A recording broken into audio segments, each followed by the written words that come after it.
पर भी शरीर की अनित्यता को समझकर शोक करने का निषेध।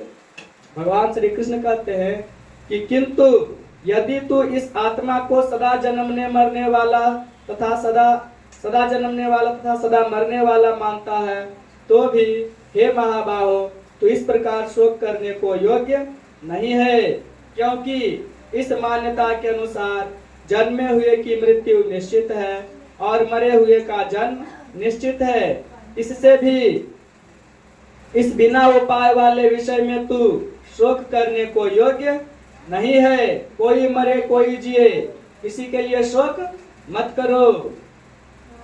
और ये भीष्म आदिकों के शरीर मायामय होने से अनित्य हैं, इससे शरीरों के लिए भी शोक करना उचित नहीं है, क्योंकि हे अर्जुन संपूर्ण प्राणी जन्म से पहले अप्रकट थे और मरने के बाद भी अप्रकट हो जाने वाले हैं, केवल बीच में ही प्रकट हैं। फिर ऐसी स्थिति में क्या शोक करना? शोक नहीं करना चाहिए। हम इस शरीर में हैं, हम क्या है? जीवात्मा इस शरीर में है। इससे पहले कहाँ थे पता है? मरने के बाद कहाँ जाएंगे पता है? नहीं। हो सकता है हम जन्म लेने के पहले स्वर्ग में रहे होंगे, हैं? हो सकता है भगवान शिव के पार्षद होंगे, हैं? भगवान शिव के यहाँ पहरा देते होंगे त्रिशूल लेकर के आत्मा रूप में। मरने के बाद कहाँ जाएंगे? हो सकता है अच्छा कर्म करें तो भगवान के धाम फिर चले जाएंगे, है कि नहीं? जिसका जब तक इस पृथ्वी पर गुणगान होता है उतने समय तक वह देवलोक में, स्वर्गलोक, शिवलोक, वैकुंठ लोक, है ना, ये सब लोगों में वो आत्मा सुख भोगता है। जैसे इस शरीर को सुख प्राप्त होता है, भूख प्यास नींद ये सब शरीर को चाहिए, उसी प्रकार आत्मा को भी चाहिए।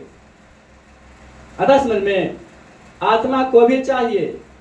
जो भगवान का हम लोग पूजा करते हैं ना, तो भगवान का जो हम लोग पूजा करते हैं तो परमात्मा है। सभी आत्माओं में श्रेष्ठ कौन है? परमात्मा। तो परमात्मा को ही जाता है। वो जो हम लोग पूजा करते हैं उनका अंश कहाँ चला जाता है?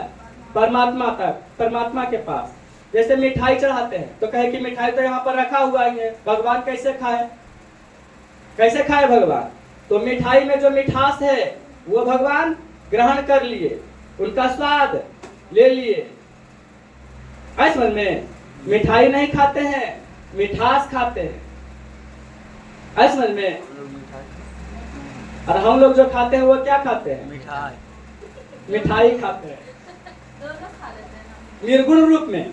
तो मिठास भगवान निर्गुण रूप में खाते हैं। समझ में? तो दिखाई क्यों नहीं देते हैं? वो दिखाई नहीं देते हैं, इतने सूक्ष्म है कि वो दिखाई नहीं देते हैं। सिर्फ संकल्प से वो उनके पास चला जाता है। भगवान तो सब जगह है ना।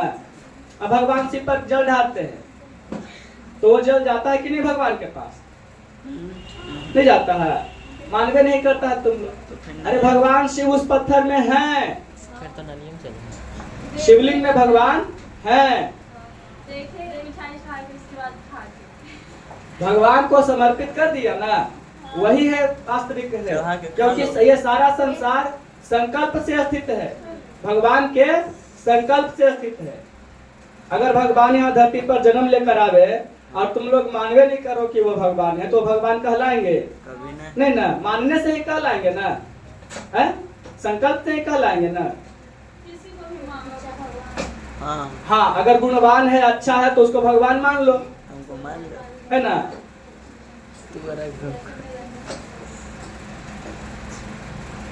जैसे नीतीश कुमार को भगवान मान लो, है?